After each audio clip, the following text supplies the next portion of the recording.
Qué bueno verles a todos. Queremos en el principio del culto reconocer a personas visitando por primera vez, pero quiero saber tal vez quiénes están llegando por primera vez después de que hemos aperturado la iglesia. ¿Quiénes están aquí por primer domingo después de la reapertura? Qué bueno, excelente.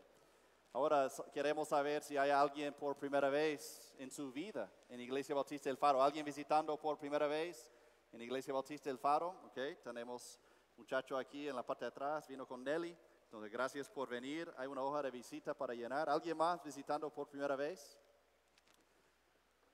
Hay una nueva abuela aquí.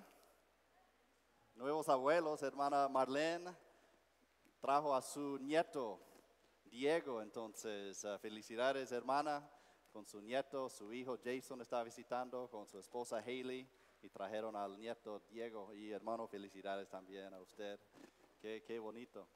Pues hay una área aquí en la aula de los jóvenes, una área designada para madres con niños pequeños. No tenemos sala cuna para los niños pequeños, pero esta aula está acondicionada para ver el culto por video, oír el culto. Todo lo que está pasando acá están viendo adentro del aula.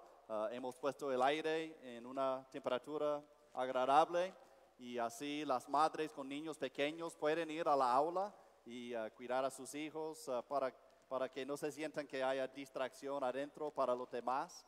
Puede llevar sus hijos. No es obligatorio, pero está la opción. Si los niños se ponen inquietos, puede llevarlos allá. Bueno, vamos a dar inicio al culto por comenzar a cantar. Entonces voy a orar y después hermano Luis viene para dirigirnos en los cantos. Padre Celestial, gracias por el día de hoy. Gracias por la oportunidad de estar reunidos esta mañana bajo diferentes circunstancias, pero es bonito estar entre familia y estar viendo a los hermanos y hermanas en Cristo, sentir el compañerismo y el amor. Y pedimos, Señor, que hoy uses tu palabra para lograr en nuestro corazón lo que tú quieres hacer. Pedimos todo en el nombre de Jesús. Amén. El hermano Luis viene para dirigirnos en los coros.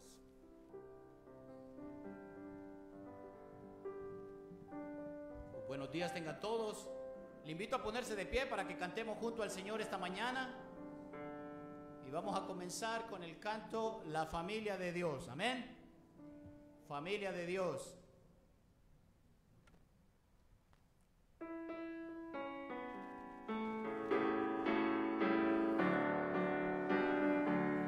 Soy feliz porque soy de la familia de Dios. Me lavó en la sangre mi Salvador, heredero con Cristo, hijo soy por su amor.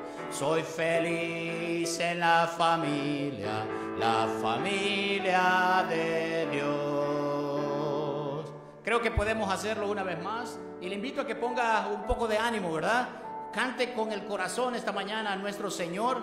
Yo sé que no puedo ver la cara de algunos con las máscaras, pero yo sé que están sonriendo abajo de esas máscaras, ¿verdad? Entonces cantemos una vez más, soy feliz porque soy de la familia de Dios. Soy feliz porque soy de la familia de Dios. Me lavó en la sangre mi Salvador, heredero con Cristo, hijo soy por su amor. Soy feliz en la familia de Dios.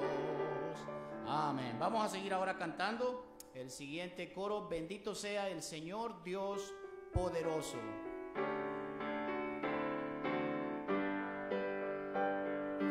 Padre del cielo, te adoramos, alzamos hoy tu nombre en alto, que tu reino se establezca en alabanza de tu pueblo que declara tu poder.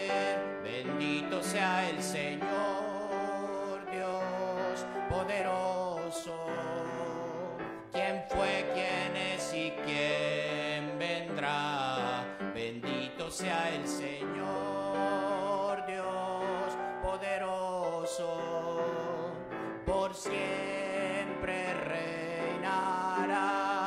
Bendito sea el Señor Dios poderoso, quién fue, quién es y quién vendrá. Bendito sea el Señor Dios poderoso, por siempre reinará.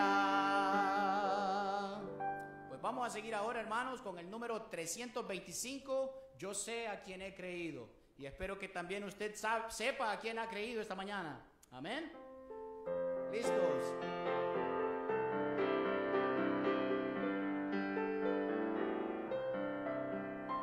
No sé por qué la gracia del Señor me hizo conocer, ni sé por qué su salvación me dio, y salvo soy por él.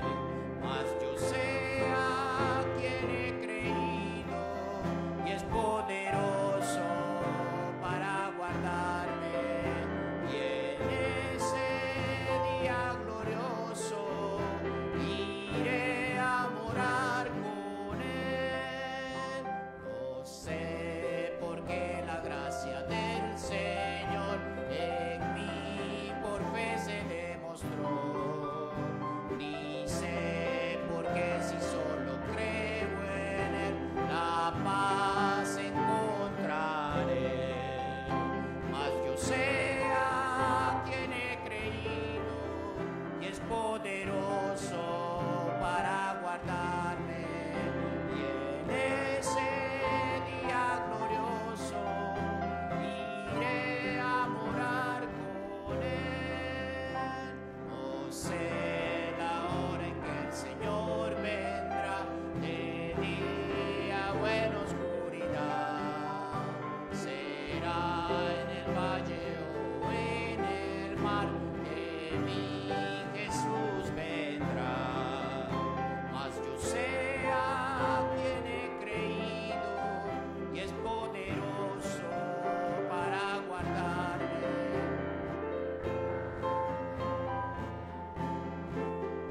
Iré a morar con él. Pues vamos a seguir ahora cantándole al Señor el himno número 364, día en día. Oh mi Dios, yo encuentro cada día tu poder en todo sin sabor. Por la fe en tu sabiduría, libre soy de pena y temor. Tu bondad, Señor, es infinita, tú me das aquello que es mejor. Por tu amor aliviense mis quejas, y hallo paz en el dolor. Cerca está tu brazo cada día, y por él recibo tu favor. Oh Señor, mi alma en ti confía, eres tú mi gran consolador. Protección prometes a tus hijos, porque son tesoro para ti.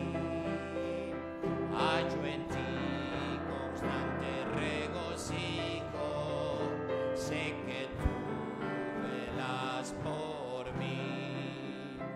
Tu poder me ayuda cada día a vencer en la tribulación. Tengo fe, pues tu promesa es mía, gozaré de tu consolación. Si el afán y la aflicción me llega, estará tu mano junto a mí, y después en la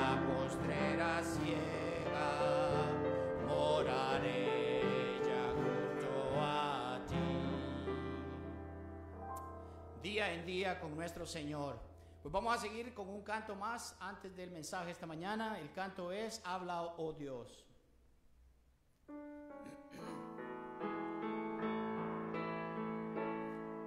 Habla, oh Dios, y enséñame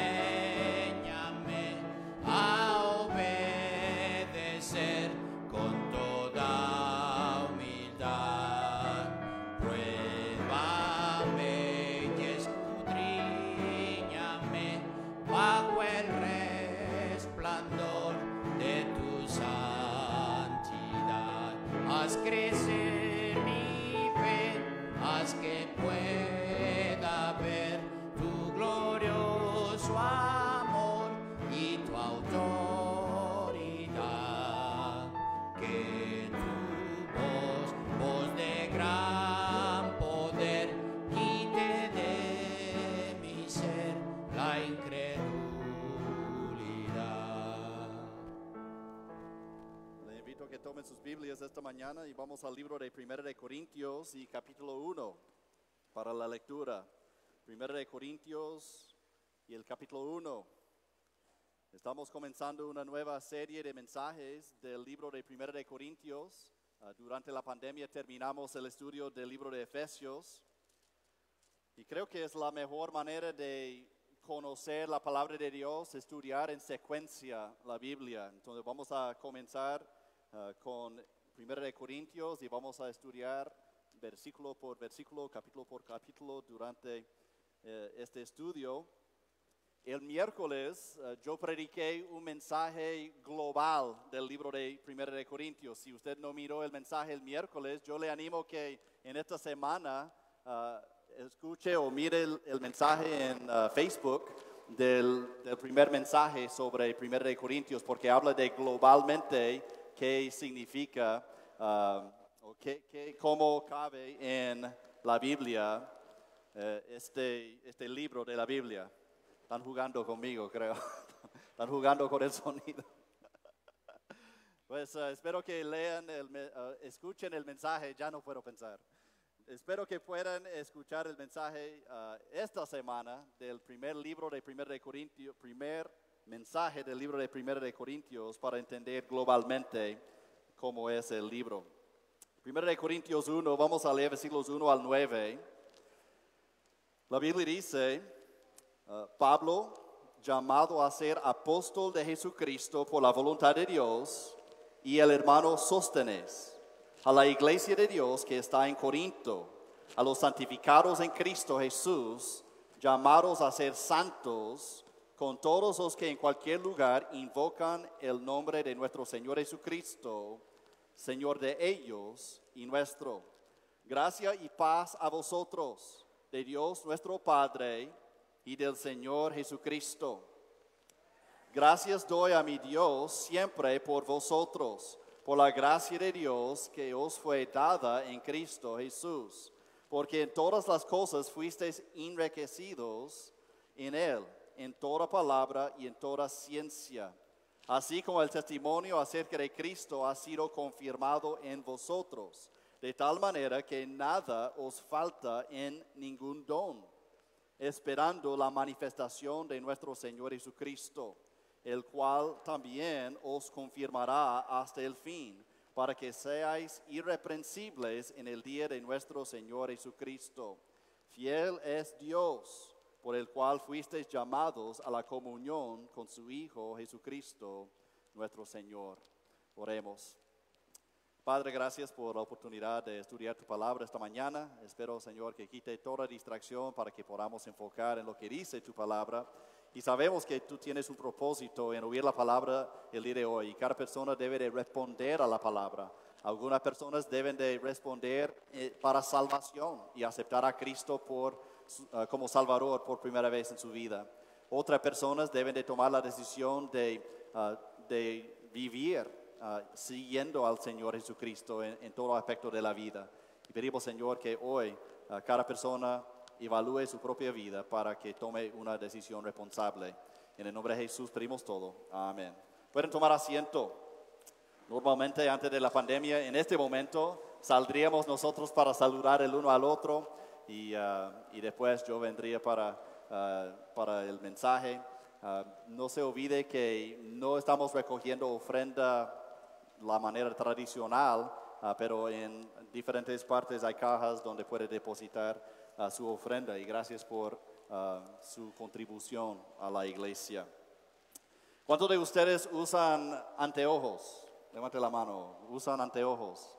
¿Verdad? Cuando yo era cipote, yo miraba a algunos. Yo nunca no he tenido la necesidad de usar anteojos, gracias a Dios, pero en mi juventud yo miré a algunos que usaban lentes y yo quería usar lentes, ¿verdad? Entonces, algunos compañeros de colegio usaban lentes, entonces yo quería usar lentes. Entonces yo puse los lentes de otra persona. ¿Alguna vez ha intentado eso de poner los lentes de otra persona? ¿Mejora su vista? A veces, tal vez, si usted ocupa lentes y ellos tienen la misma receta, pero normalmente cuando pone los lentes de uno y no ocupa lentes usted, se ve más borroso todo, ¿verdad? Y en vez de corregir la visión, se pone borrosa la visión. Aquí en este libro de 1 de Corintios, el apóstol Pablo está mirando deficiencias en la iglesia. El miércoles hablamos de esto, pero él recibió reporte de algunos cristianos acerca de la iglesia en Corinto, la iglesia que él mismo fundó en el viaje misionero. Luego él también recibió una carta de esta iglesia pidiendo respuestas de ciertas cosas, pero no en forma de querer aprender, sino en forma de como confrontar lo que el apóstol había dicho, y ellos estaban como en confrontación y conflicto con la doctrina. Entonces Pablo se pone a escribir esta epístola, esta carta, para corregir deficiencias en la iglesia. Esta iglesia es un mal ejemplo. La iglesia en Corinto está abusando de los dones espirituales. Hay contención adentro de la iglesia. Hay pecado conocido dentro de la membresía de la iglesia y no hacen nada, no están confrontando el pecado. Entonces Pablo está corrigiendo a esta iglesia con la epístola. ¿Para qué se usa lentes? Se usa lentes para corregir la vista. Cuando hay deficiencia en la vista, uno pone los lentes correctivos para mejorar su vista. Y el libro de 1 de Corintios, el estudio en sí, va a llevar este tema: los lentes correctivos del Evangelio. Los lentes correctivos del Evangelio. Es que hay veces cuando uno puede ser cristiano, puede decir que es cristiano y cree de una forma, pero cree mal, o le ha enseñado mal, o no tiene conocimiento profundo de tal cosa. Y el apóstol Pablo está dándonos como ejemplo la manera de corregir doctrina incorrecta, práctica incorrecta. La manera de corregir es la palabra de Dios. Y esta mañana y en esta serie vamos a ver que los lentes correctivos del cristiano es el Evangelio. Si usted quiere ver claramente cómo es ser un cristiano, el apóstol Pablo nos va a dar un ejemplo de cómo corregir pensamiento erróneo dentro de la iglesia, práctica errónea dentro de la iglesia. Entonces, los lentes correctivos del Evangelio. Pablo encontró en esta iglesia problemas, individuos quienes profetizaban fe en Cristo Jesús, declaraban fe en Cristo Jesús, pero con su práctica no reflejaban una fe en Cristo Jesús. ¿Y alguna vez ha topado con alguien así? Que dicen que son cristianos, pero la vida no refleja una vida que sigue a Cristo. Nosotros llamamos esto hipocresía. Cuando hay una distancia entre la declaración de fe y la práctica de fe. Y no debe de existir tanta distancia entre más conoce la palabra de Dios.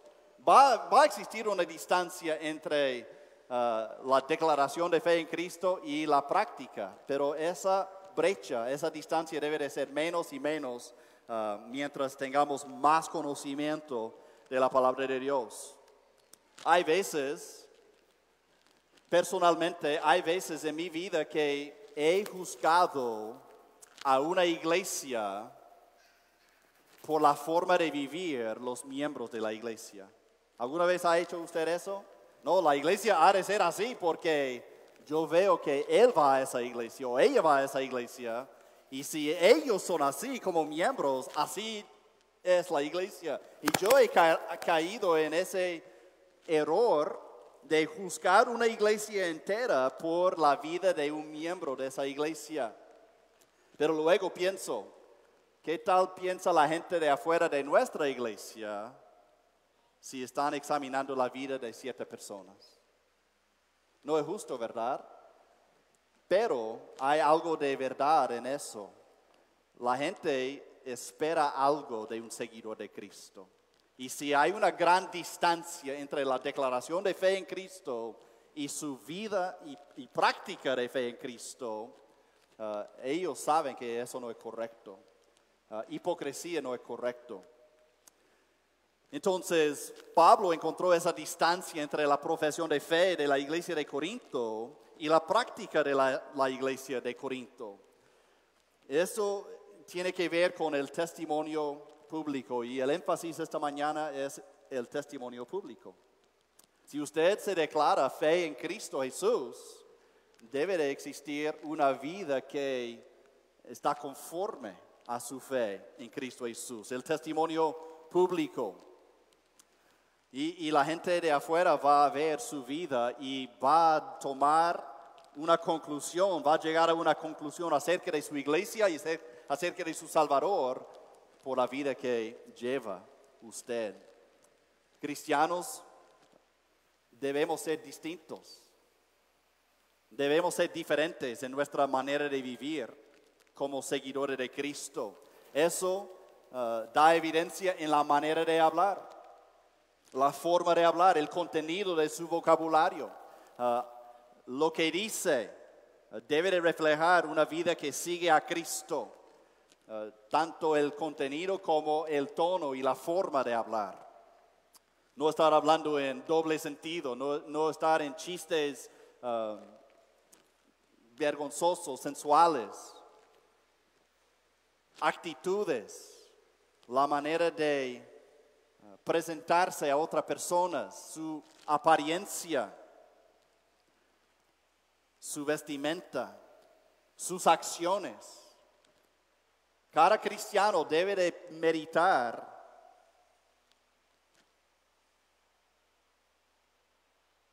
en su vida si la fe que declara con su boca se refleja en su manera de vivir.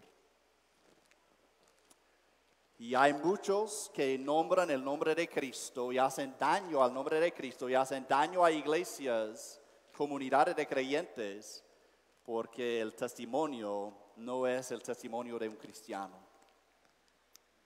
Entonces, ¿cómo disminuir la brecha entre la profesión de fe en Cristo y la práctica de fe en Cristo? ¿Cómo podemos disminuir la brecha? ¿Cómo podemos eliminar la distancia entre una declaración de fe y una práctica? Pues aquí en 1 Corintios 1 vamos a enfocar en el versículo número 2 esta mañana. Podemos ver varios puntos prácticos que debemos entender para disminuir la distancia entre la profesión de fe en Cristo y la práctica de fe en Cristo. Pero antes de continuar, tal vez usted está aquí escuchando y usted no es cristiano. Nunca ha puesto su fe en Cristo para la salvación.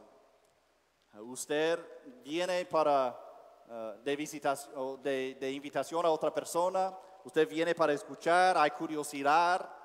Usted quiere cambios en su vida, pero no ha puesto su fe en Cristo para la salvación. No hay arrepentimiento de pecado, no hay decisión de seguir a Cristo. Pues esta mañana el mensaje no es para usted, pero mi invitación es que usted tome la decisión de aceptar a Cristo como su Salvador. Y de ahí va a haber algo práctico para su vida en Cristo. Este mensaje es para los creyentes, los que ya declaran una fe en Cristo, los que luchan con la distancia entre la declaración de fe y la aplicación de su fe. Para comenzar, quiero definir unos términos. Versículo 2 habla de la iglesia de Dios. Dice versículo 2 que esta carta, esta epístola está dirigida a la iglesia. El domingo pasado mencionamos esto y es importante siempre tener una definición consistente con la Biblia en cuanto a la iglesia. La iglesia es la comunidad de creyentes. Un individuo es un creyente. Una persona que se arrepiente de sus pecados y acepta a Cristo como Salvador es un creyente. Es un seguidor de Cristo. Es un salvo. Hay varios términos. Pero la comunidad de creyentes, la asamblea de creyentes se llama la iglesia. Entonces la iglesia es la comunidad de creyentes y no se olvide este aspecto. Nosotros estamos en una reunión de la iglesia. Estamos en una reunión de la iglesia. Los salvos están reunidos hoy, pero también están invitados otros. Otros pueden estar en esta reunión. Solo porque usted está en esta reunión no significa que usted es cristiano, no significa que usted forma parte de la iglesia. Usted está observando la reunión de una iglesia. La iglesia es una comunidad de creyentes. Y si usted está afuera de la comunidad de creyentes observando nuestra reunión, no hay problema, pero debe de distinguir. La iglesia es una comunidad de creyentes, pero para las reuniones invitamos que otros entren y observen y participen para que ellos también acepten a Cristo. Entonces la iglesia es la asamblea de creyentes, creyentes colectivo, el grupo de creyentes. La Biblia habla de la iglesia en dos sentidos, la iglesia universal, todos los creyentes en todo el mundo. Hay creyentes en África, hay creyentes en Asia, hay creyentes en Norteamérica y Sudamérica, Centroamérica, hay creyentes por todo el mundo. Y no todos van a la misma iglesia, pero forman parte del cuerpo de Cristo, que es la iglesia universal. Se habla de la iglesia en ese sentido, la iglesia universal, y uno nace en la familia de Cristo y el Espíritu Santo le coloca a uno en el grupo, en la familia, en la iglesia universal. Pero generalmente la Biblia habla del sentido local de la iglesia. La iglesia local es la manifestación de los creyentes en una área específica. Esta es una iglesia local, Iglesia Bautista El Faro. No es la única iglesia local en el Progreso Lloro. Hay otras iglesias locales donde hay reuniones de creyentes. Entonces hay que entender los términos. Cuando hablamos de iglesia estamos hablando de los creyentes en general en todo el mundo que forman parte del cuerpo de Cristo. Y también estamos hablando de la asamblea local de los creyentes. Pablo está hablando a una iglesia local en Corinto que forma parte de la iglesia universal. Quiero también hablar de la palabra santificación. Va a haber en este pasaje la palabra santificados, llamados a ser santos. Entonces debemos hablar de este término de santificación. Voy a poner una definición en la pantalla. La palabra santificación significa puesto aparte para uso específico. Piensa conmigo en el sistema de religión para los judíos con el tabernáculo y en el templo. Designaron algunos muebles, instrumentos, utensilios como instrumentos para el servicio de Dios. Entonces, estos instrumentos eran santos, o sea, designados para un uso específico, puestos aparte. El vaso que el sacerdote usaba no era un vaso especial en el sentido de los materiales, pero por su designación y uso, era un vaso designado para el servicio de Dios. Y ya no se puede quitar de ahí para usar en algo profano, algo común. Entonces era algo designado para el servicio de Dios. No cambiaba, o sea, ellos tuvieron su recipiente de agua para lavar las manos del sacerdote en el tabernáculo. El agua no era diferente que el agua que la gente usaba en sus tiendas, en sus viviendas. Pero el agua era designado para un uso específico, entonces era designado como santo, puesto aparte para uso específico. Habla de puro, habla de distinto. Y quiero decir algunas cosas acerca de santificación, porque debemos entender este término. Cuando hablamos de santos, por la cultura católica en este país, muchas personas piensan en los santos como super cristianos del pasado, quienes lograron cierto nivel de espiritualismo y la iglesia los ha denominado santos. Y hay personas que hasta veneran a los santos. Pero la Biblia dice que los cristianos son santos.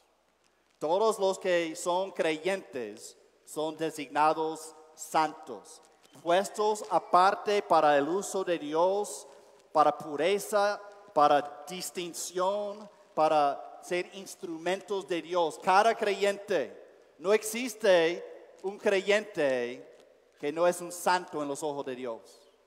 Pero hay muchos cristianos que son cristianos y santos en los ojos de Dios, pero no viven una vida de santidad. Y eso es lo que queremos entender esta mañana, cómo disminuir la distancia entre nuestra realidad de ser santos y nuestra práctica de vivir en santidad. Santificación número 1 es un producto de Dios. Santificación es producto de Dios. Yo les animo que traigan su cuaderno, su lápiz, juntos a la iglesia en estos días, como ya no estamos entregando hoja para llenar, que traiga su cuaderno para tomar notas, para mantener el enfoque en el mensaje, para estar enfocado en lo que estamos hablando. Santificación es producto de Dios. ¿Cómo así? Dios produce santidad. Dios es santo. Es el carácter de Él. Dios es santo en carácter. No hay nadie como Dios. Entonces, la santificación en un ser humano es producto de Dios. Cuando uno acepta a Cristo como Salvador personal, estamos colocados en la familia de Dios y estamos llamados santos. El Espíritu Santo mora en uno. El Espíritu Santo produce características de Dios en uno, o sea, características cristianas, características de fruto espiritual en nosotros. Santificación es un producto de Dios. Él es el origen de santidad. Número 2, santificación es una posición. Santificación es una posición. Vamos a ver esto en el pasaje, pero cuando uno acepta a Cristo, ya es justificado, declarado justo y ya es santificado. Nuestra posición en Cristo es una posición de santidad, puestos aparte para el uso de Dios en este mundo, santificado en posición. Cada creyente tiene una santificación posicional. Ante los ojos de Dios somos santos. Vamos a verlo en el pasaje. Número 3, santificación es un proceso. Santificación es un proceso. Nadie acepta a Cristo y llega a ser como Cristo en un instante. Es un proceso. Y la medida de santidad es tener la imagen de Cristo. Entonces, desde que usted acepta a Cristo como Salvador personal, hasta el día de su muerte, cada creyente está en un proceso de santificación, llegando a ser más y más como Cristo en cada día. Debe de ser el testimonio de cada creyente, llegando a ser más y más como Cristo cada día. Es un proceso. A veces sentimos que el proceso es lento. A veces cuando uno entra con mucha emoción a la familia de Cristo por fe, rápido, hay crecimiento rápido y después se pone lento. Es un proceso. Y número 4, santificación es una práctica. Hay que distinguir entre la posición y la práctica. Y para tener la posición solo tiene que aceptar a Cristo. Para tener la práctica necesita la obra del Espíritu Santo en uno para tener la práctica correcta. Y ese es el proceso que mencionamos. Entonces, 3 cosas esta mañana. ¿Cómo disminuir la distancia entre la declaración de fe y la práctica de fe? Leamos versículo número 2. A la iglesia de Dios que está en Corinto, a los santificados en Cristo Jesús, llamados a ser santos con todos los que en cualquier lugar invocan el nombre de nuestro Señor Jesucristo, Señor de ellos y nuestro. Comienza con la iglesia de Dios. Entonces, ¿cómo disminuimos la distancia entre una declaración de fe y la práctica de fe? Número 1, hay que reconocer nuestra asociación. La iglesia disminuye la distancia entre la profesión de fe y la práctica de fe cuando reconoce su asociación. Dice a la iglesia de Dios. La preposición de habla de una relación entre el sustantivo iglesia y el sustantivo Dios. ¿Cuál es la relación entre iglesia y Dios? Dice iglesia de Dios. Si yo digo, esta es la Biblia de Mateo, ¿cuál es la relación entre esta Biblia y esta persona? Es una posesión. La Biblia, esta es una posesión mía. Y esa es la idea de las palabras aquí en 1 Corintios 1:2. La iglesia, ¿recuerda qué es una iglesia? La iglesia es un edificio, ¿verdad? ¿Sí o no? ¿Están conmigo esta mañana? ¿La iglesia es un edificio? No. La iglesia es un club social de actividad sana. ¿Sí o no? No, la iglesia es el grupo de creyentes, seguidores de Cristo. Y la iglesia, escuche bien, la iglesia es posesión de Dios.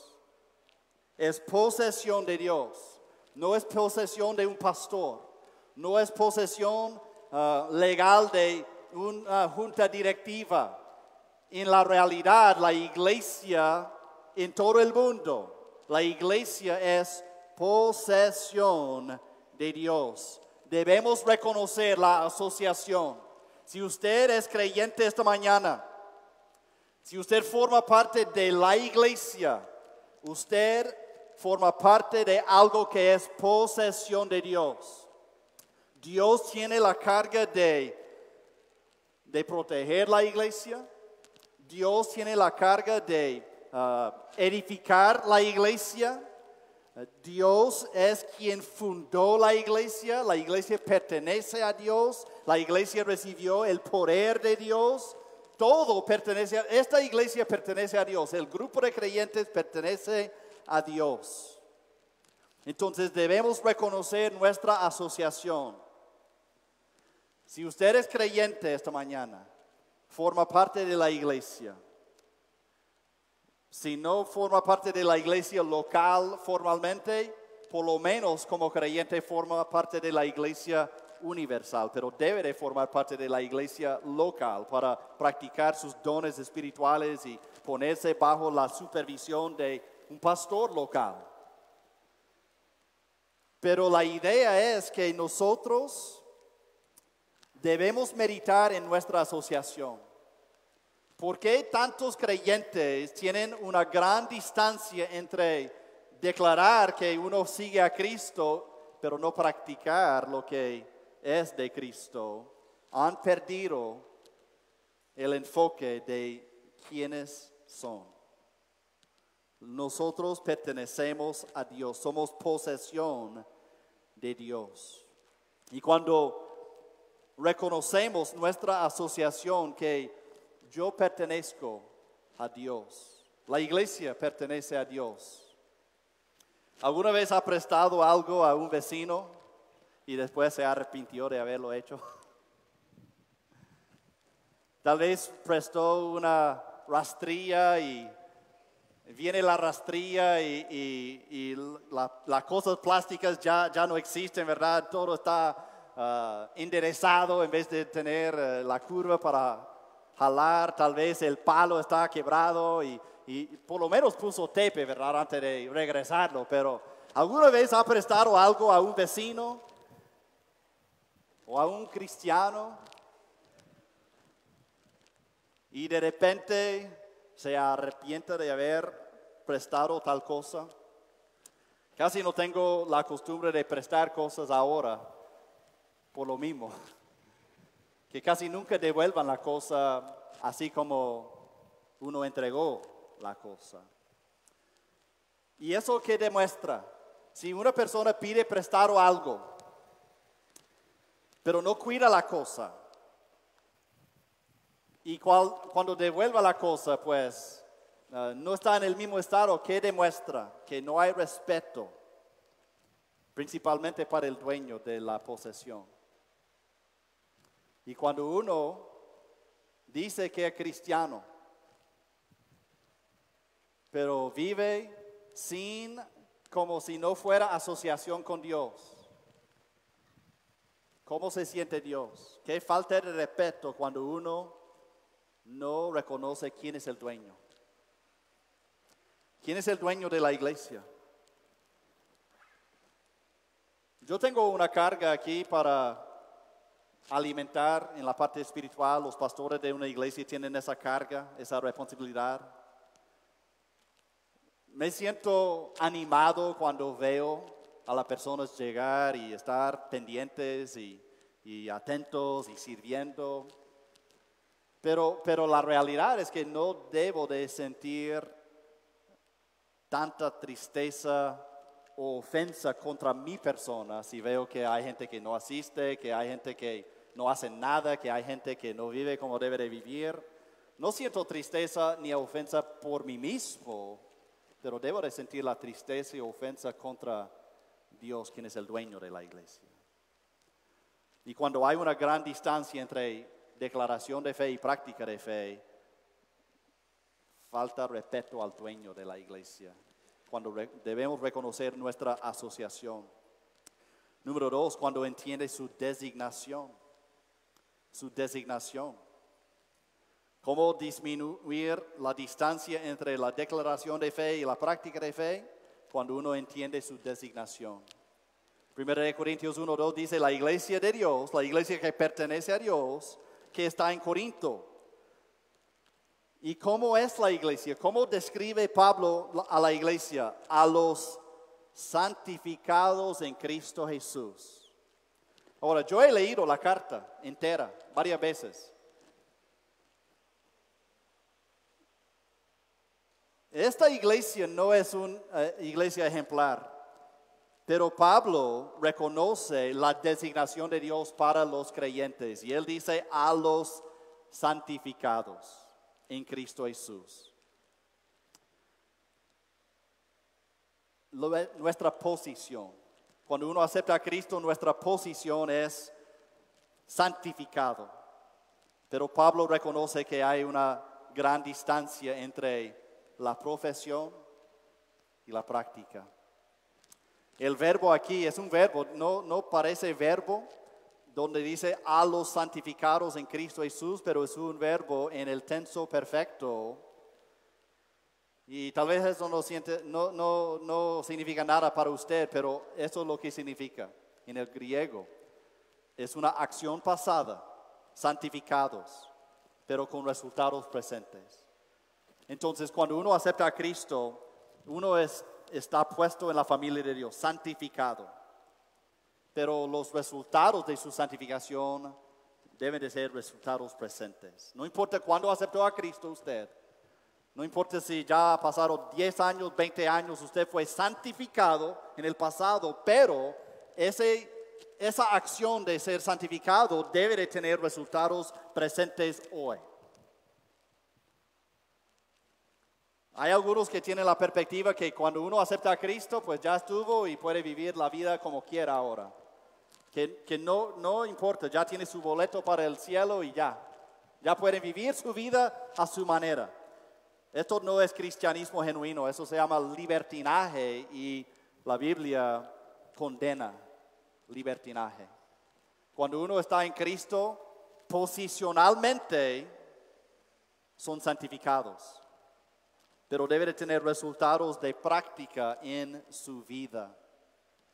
Entonces, cuando uno entiende su designación, Cristo nos ha colocado en el cuerpo de Él y somos designados santos. Tal vez no se siente santo, tal vez no refleja una vida santa, pero esa es mi designación y su designación estando en Cristo.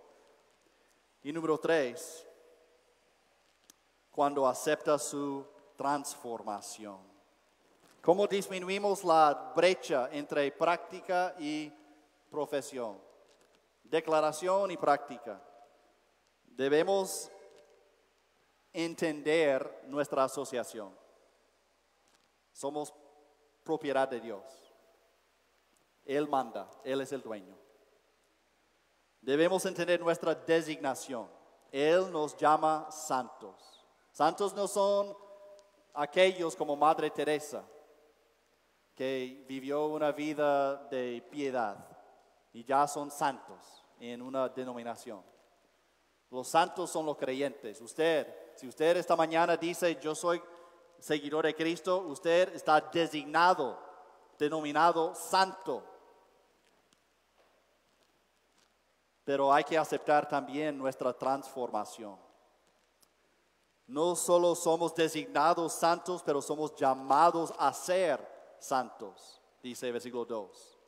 La iglesia de Dios que está en Corinto, a los santificados, entonces él dice, ustedes son santificados, pero son llamados a ser santos. Son santos que deben de vivir como santos, en otras palabras. Debe de aceptar su transformación. La Biblia dice, de modo que si alguno está en Cristo, nueva criatura es, sin acepción. Por eso podemos decir con autoridad bíblica, si uno practica el pecado, pero dice que es cristiano, hay un problema. Porque la Biblia dice, de modo que si alguno está en Cristo, nueva criatura es, punto. Sin excepción. Entonces, somos santos por designación, pero estamos en el proceso de santificación, llegando a ser más y más como Cristo. El apóstol Pedro lo dijo así, escrito está, sed santos, porque yo soy. Él estaba citando a Dios, yo soy santo. Dios es santo, usted pertenece a Dios, usted ha sido transformado por Dios, usted está designado como santo de Dios, entonces sed santos. Tiene lógica, ¿verdad? Si yo soy santo, designado por Dios como santo y Él comenzó una obra en mi vida para llegar a ser santo, la expectativa es que seamos santos en nuestra manera de vivir. Llamados a ser santos. Dios tiene la misma expectativa para toda iglesia. Dice, a los santificados en Cristo Jesús, llamados a ser santos con todos los que en cualquier lugar invocan el nombre de nuestro Señor Jesucristo. No hay expectativa diferente para la iglesia en Corinto y la iglesia en Éfeso. No hay expectativa diferente para la iglesia en El Progreso que en la iglesia en San Antonio, Texas. No hay diferencia de expectativa. Dios pide que los creyentes que están en una iglesia sean santos en su manera de vivir, distintos, puros. Entonces, cristianos, debemos analizar nuestra vida. Si usted nombra el nombre de Cristo, tal vez hay ciertas acciones que debe de tomar. Porque usted entiende que yo soy santo en posición, pero no estoy practicando la santidad en mi vida. ¿Cómo vivir una santificación práctica? Voy a darle unas cosas prácticas para terminar. Número 1, escudriñar la palabra. Escudriñar la palabra. El origen de santidad es Dios. Dios es santo. Él pone en cada creyente el Espíritu Santo para vivir una vida santa. Pero Dios usa la Biblia para enseñarnos su camino. Lámpara es a mis pies tu palabra. Entonces usted no va a tener una disminución de su realidad y su práctica si no lee la Biblia. Y quiero decir esto, no debemos aislar la santidad de la iglesia. ¿Cómo así? No debe de pensar que usted puede vivir una vida santa separado de la iglesia. No debemos pensar en santificación, en aislamiento de la iglesia. Dios tiene el grupo de creyentes que se reúne con propósito. Y cuando hablo de escudriñar la Biblia, es importante leer la Biblia personalmente, pero eso no toma el lugar de oír la palabra predicada en la iglesia. Dios ha colocado en la iglesia pastores y maestros para enseñar y capacitar a los creyentes. Entonces no puede vivir la vida cristiana en aislamiento. La santidad que viene por conocer a Dios, por fe en Cristo, y la práctica de santidad va junto en mano con su asociación con la iglesia. Entonces, escudriñar la Biblia. Jesús dijo, santifícalos en tu verdad, tu palabra es verdad. La Biblia es la verdad. Y Dios usa la Biblia para enseñarnos el camino correcto. También negarse a sí mismo. Negarse a sí mismo. ¿Cómo puedo yo vivir una vida de santidad práctica? Conocer la Biblia, escudriñar la Biblia. Número 2, negarse a sí mismo. Eso habla de confesar el pecado. La Biblia es como espejo, me revela a mí cuando no cuadro con lo que es la imagen de Cristo. Revela lo que es deficiente. Entonces hay que negarse a sí mismo. El apóstol Pablo dijo, ya no vivo yo, mas vive Cristo en mí. Una de las ventajas de estar en la congregación de la iglesia no solo es oír la palabra de Dios, pero también hay responsabilidad entre los demás creyentes. Cuando estamos en contacto, miramos cuando hay deficiencias. Miramos cuando no hay cumplimiento. Miramos cuando hay pecado. Miramos la Biblia. Entonces, cuando nos congregamos como iglesia, hay oportunidad de tener responsabilidad. Cuando tenemos la Santa Cena, por ejemplo, ¿cuál es el propósito de la Santa Cena? Recordar lo que Cristo hizo por nosotros. Pero un punto práctico es examinar a sí mismo. ¿Por qué hay tanta brecha entre los que declaran a Cristo y los que no practican a Cristo? No escuchan la palabra de Dios. No están conectados a una iglesia. O no hay compromiso. No participan en las reuniones de la iglesia. No están expuestos a examinación. El juicio de Dios comienza en la casa de Dios. Debemos examinar el uno al otro. Debemos mantenernos responsables ante Dios. La examinación del pecado, negarse a sí mismo. Y también el compañerismo en la comunidad. Pablo dijo esto en Romanos 6:19. Hablo como humano por vuestra humana debilidad. Perdón, voy a leer lo que dice 1 de Tesalonicenses 4:3. Pues la voluntad de Dios es vuestra santificación. Somos santos cuando aceptamos a Cristo, pero debemos vivir santos. Y Él dice, esta es la voluntad de Dios, que os apartéis de fornicación. Cristiano, santificación es abstenerse de la fornicación, pecado sexual, sexo fuera del matrimonio. Dice, la voluntad de Dios es vuestra santificación, que os apartéis de fornicación, que cada uno de vosotros sepa tener su propia esposa en santidad y honor. Honroso es el matrimonio. Y tantos creyentes, tantos que dicen que son creyentes, que viven en lo que se llama en nuestra sociedad unión libre, que no existe en la Biblia, y es un pecado. ¿Cómo es posible que usted dice, yo soy cristiano, yo sigo a Cristo, pero vive en impureza, según la palabra de Dios? La voluntad de Dios es vuestra santificación. Son santos en Cristo, por su fe en Cristo, pero la vida debe de reflejar su fe en Cristo. Pureza, santidad. Dice, no en pasión de concupiscencia, o sea, viviendo para sí mismo, viviendo para sus deseos carnales, como los gentiles que no conocen a Dios. ¿Están escuchando? Hay una brecha muchas veces entre los que dicen que son creyentes y los que y lo que hacen. Y Dios dice, esto no debe de ser, no es la voluntad de Dios. Viven como gentiles, como si no tuvieran a Cristo.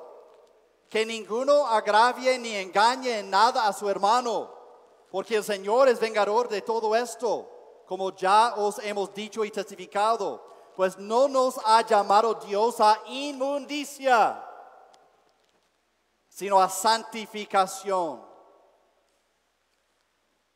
Esa es la voluntad de Dios. Entonces yo llamo a cada creyente esta mañana a una conciencia de su profesión de fe. Porque usted, según su profesión, es un santo de Dios, posicionalmente. Pero debe de vivir una vida de santidad prácticamente. Y cuando uno está en la iglesia y vamos a llegar a eso, y miramos que no cuadra la profesión con la práctica, la iglesia tiene la responsabilidad de confrontar a aquel que está infringiendo con su profesión de fe. Voy a terminar con esto. Génesis 1:16 dice, e hizo Dios las dos grandes lumbreras, la lumbrera mayor para que señorease en el día y la lumbrera menor para que señorease en la noche. ¿Cuáles son las dos lumbreras? El sol y la luna. Dos lumbreras, la mayor para señorear el día, la menor para señorear en la noche. Pero en la realidad, el sol es el único cuerpo celestial que genera luz. La luna no genera luz. La luna refleja la luz.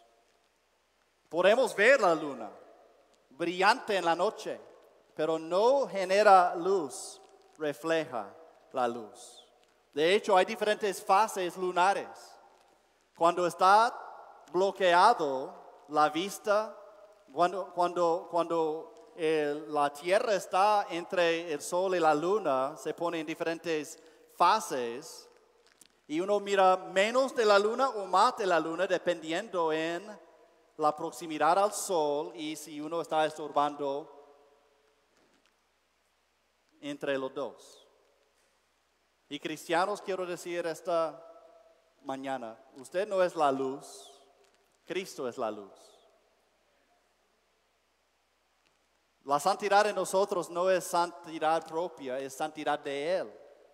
Él produce la santidad, Él es la luz. Pero su proximidad a Él se ve. Su reflejo del sol de Él se ve. Si hay proximidad a Dios, brilla para Cristo. Cristo dijo, vosotros sois la luz del mundo, pero la luz que no genera uno mismo, sino Él es la luz. Y reflejamos la luz. Y cristianos, siento, y Pablo está escribiendo esta carta, que hay tantos cristianos que dicen que son creyentes, pero no reflejan la luz de su Señor. No hay sumisión a Él, no hay proximidad a Él. Y esto daña el testimonio de Dios en este mundo. ¿Y cuál es el propósito de la iglesia? Atraer el mundo perdido a nuestro Mesías, la luz del mundo. Padre, gracias por la oportunidad de reunirnos esta mañana. Pedimos, Señor, en este momento que obre en corazones para que tomen decisiones espirituales. Antes de terminar la oración, quiero hacerles unas preguntas y las candidatas para el bautismo pueden salir en ese momento. ¿Cuántos aquí diría, pastor, yo tengo